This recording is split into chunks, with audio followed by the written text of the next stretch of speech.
దశాకపురాణం 10వ అధ్యాయం. నారాయణం నమస్కృత్య నరం చైవ నరోత్తమం దేవీం సరస్వతీం వ్యాసం తతో జయముదీరయేత్. దక్షయజ్ఞనాశము కామదహనం.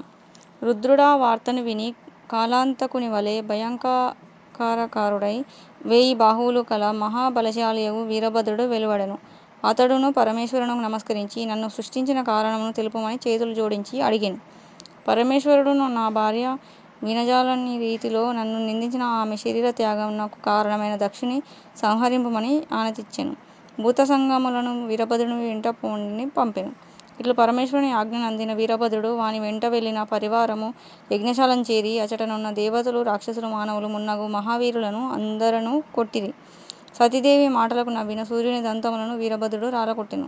సతీదేవి మాటను సతీదేవిని పరిహసించుచు నెవరు ఏ అవయవమును సవరించుకొనిరో వారి ఆ అవయవమును వీరభద్రుడు నాశనం గావించెను. దక్షుని శిరమును ఖండింపవలనని వీరభద్రుడు ప్రయత్నించెను. కాని మునిమంత్ర రక్షితమగు వాని శిరస్సును ఖండింపలేక పోయెను. పరమేశ్వరుడు ఆ విషయమును గ్రహించి తానే స్వయముగా దక్షుని శిరమును ఖండించెను.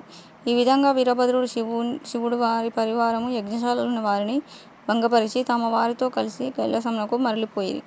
యజ్ఞశాలలోని మిగిలిన వారు బ్రహ్మ వద్దకు వెళ్ళి శరణు వేడిరి. బ్రహ్మయు వారితో కలిసి కైలాసమునకు పోయెను. రుద్రుని వివిధ రీతులలో ఊరడించెను, స్తుతించెను. శివుని సమాధానపరచి శివునితో కలిసి యజ్ఞశాలకు వెళ్ళెను. యజ్ఞశాలలో మరణించిన వారినందరినీ శివుని ప్రార్థించి అతని చేతనే బ్రతికింపజేసెను. శివుడును దక్షుని అవినయమునకు శిక్షగా బ్రహ్మ ప్రార్థనకు గుర్తుగా దక్షునకు మేకముఖము అమర్చి బతికించెను. మరియు మేక గడ్డమును తెచ్చి భృగుమహర్షికి అమర్చెను. సూర్యునికి దంతములను ఇయ్యలేదు కాని వానికి పిండిని తినునట్టి శక్తిని మాత్రం ఇచ్చెను. అవయవములను పోగొట్టుకున్న వారికి ఆ అవయవములను ఇచ్చెను, కొందరికి ఇయ్యలేదు. యజ్ఞశాల ఈ విధంగా శివబ్రహ్మల వలన పునర్జన్మ నందెను. యజ్ఞశాలలోని వారు శివుని ప్రార్థించిరి. యజ్ఞమును మరల చేసి పూర్తి చేసిరి. యజ్ఞాంతమున అందరును తమ తమ స్థానములకు పోయిరి. శివుడును భార్యావియోగమున దుఃఖితుడై గంగాతీరమున పున్నాగ వృక్షం కింద తపమాచరించుకొనుచుండెను.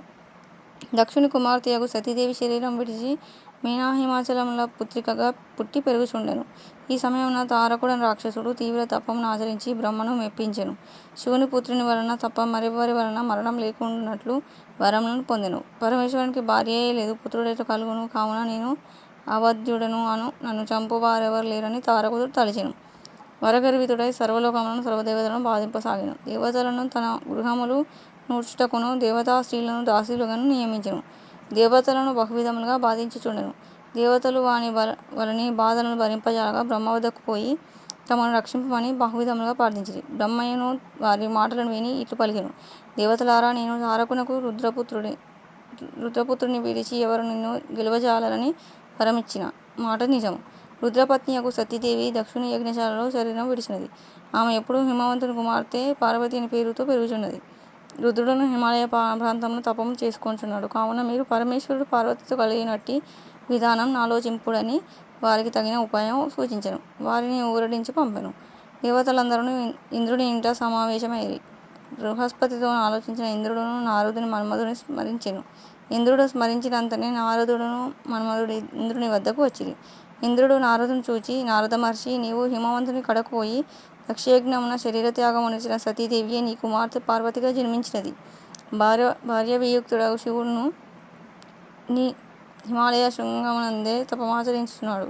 పూర్వజన్మలో పరమశివుని భార్యయే ప్రస్తుతం నీ కుమార్తెగానున్న పార్వతిని శివుని సేవించుటకై పంపుము. ఆమెయే శివునికి భార్య కాగలదు, శివుడే ఆమెకు భర్త కాగలడు. కావున నీవు నీ కుమార్తెను పూర్వజన్మ భర్తయగు శివునికి భార్య చేయమని బోధింపుమని చెప్పి నారదుని హిమవంతుని కడకు పంపెను. నారదుడు ఇంద్రుడు చెప్పినట్లుగా హిమవంతుని కడకు పోయి పార్వతిని శివుని సేవకు పంపునట్లుగా శివునికి పార్వతినిచ్చి వివాహం కావించునట్లుగా హిమవంతుని ప్రబోధించెను. హిమవంతుడు శివుని సేవకై పార్వతిని నియమించెను. నారదుని పంపిన తరువాత ఇంద్రుడు మన్మధుని చూచి, తారకాసుర పీడితులగు దేవతల హితం కొరకు భార్యావియుక్తుడగు శివుని హితం కొరకు నీవు నేను చెప్పు కార్యమును చేయుము. నీ మిత్రుడగు వసంతునితో శివుడు తపమాచరించు ప్రదేశమునకు పొమ్ము. హృదయ మనోహరములగు వసంతఋతుశోభలను ప్రవర్తింపచేయుము. పార్వతి శివునకు సన్నిహితురాలైనప్పుడు నీవు మేఘబాణములను ప్రయోగింపుము. శివపార్వతులకు పరస్పరానురాగం కలిగి వారిద్దరికిని సమాగమం ఏర్పడినచో రుద్రపుత్రుడు జన్మించి తారకాసుర వధ జరుగును. దేవతలకు పరపీడనం పోవును. ఈ ప్రకారము చేయమని వానిని పంపెను. మన్మధుడు ఇంద్రుని ఆజ్ఞను పాటించి మిత్రుడగు వసంతునితోనూ భార్యయగు రతిదేవితోనూ మలయానిలాది పరివారంతోనూ శివుడున్న తపోభూమికి పోయెను. అకాలమున వసంతకాలము ఆ ప్రాంతమున విజృంభించెను. ఆ ప్రాంతమంతయును బహువిధ పుష్పసమృద్ధము మలయానిల బహుళము అయ్యెను. ఆ సమయమున తనకు పూజా పుష్పములు మున్నగు వానిని సమర్పించవచ్చిన పార్వతితో శివుడు సంభాషించుచుండెను. మన్మధుడును శివపార్వతుల సమాగమమునకిదియే తగిన సమయమని తలచెను. శివుని వెనుక భాగముగా చెట్టుచాటున నిల్చుండి ఒక బాణమును ప్రయోగించెను. మరల నింకొక బాణమును ప్రయోగింప సిద్ధంగుండెను. శివుడు తన మనస్సు చలించుట గుర్తించెను. కారణమేమని విచారించెను. నిశ్చలమైన నా మనసిట్లు చంచలమగుట ఏమి? నాకిట్టి చాంచల్యము కలిగించిన వారెవ్వరిని విచారించి నలువైపులా పరిశీలించెను. బాణప్రయోగమునర్చబోవు మన్మధుని చూచెను. తన చూపును పార్వతి నుండి మరల్చెను. మన్మధునిపై నిటిలాక్షుడు తన నుదుటనున్న మూడవ కన్నును తెరచెను. లోకభీషణమైన ఆ శివుని నేత్రాగ్ని మన్మధుని వాని ధనుర్బాణములతో దహించెను. తమ కార్యమే మగునని చూచుచున్న దేవతలు భయపడి కకావికలై పారిపోయిరి. వసంతుడు మన్మధుని భార్య రతి శివుడు తమను కూడా శిక్షించునేమో, ఆ శిక్ష ఎట్లుండునో అని భయపడి కన్నులను మూసుకొని దూరంగా పోయెను. స్త్రీ సన్నిధానం యుక్తం గాదని పరమశివుండు అంతర్ధానమయ్యెను. మన్మధుడు చేసిన పని దేవతలకు శివునకు ఇష్టమే అయినను మన్మధునకు మాత్రం అనిష్టమైన అనర్థం కలిగినది.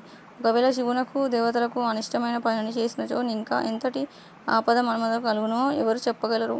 కావున శృతకీర్తి మహారాజు ఇక్ష్వాకు వంశమువాడైన హేమాంగదుడు సత్పురుషులకు అనిష్టుడే యగును.